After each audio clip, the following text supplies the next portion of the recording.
Students attending classes virtually must return to in-person instruction. Fox 17's Julie Dunmeyer explains why.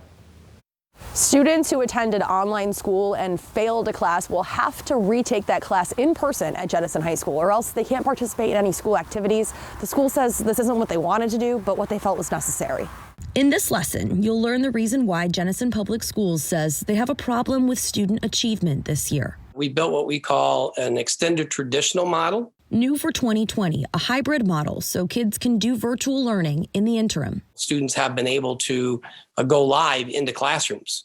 Of the roughly 5,500 kids in Jenison Public Schools, 4,400 kids and their families chose to return to learn in person with masks, social distancing, and all the requirements possible to keep kids and staff safe. We tracked every COVID-related case and contact since the middle of August. We can show that the COVID-19 virus is not being spread in our classrooms. We have a whole semester of data to show that.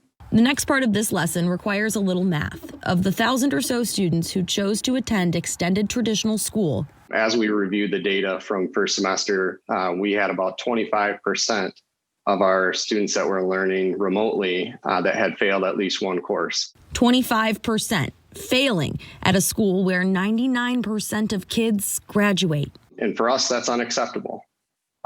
So we spent this first semester weekly reviewing progress of students.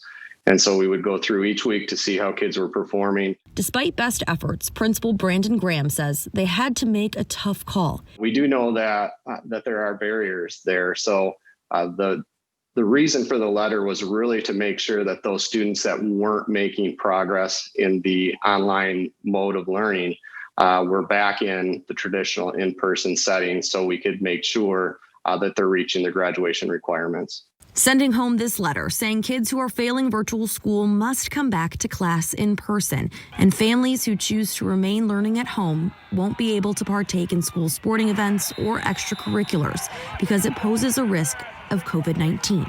Our teachers, our administrators turned over every rock to try to help them be successful, but it's difficult when they're at home and not in front of you. Saying simply letting kids fail isn't an option, but bringing them back to school is. That really led us to, as we analyze the data, to say, we know that online learning is not for every student.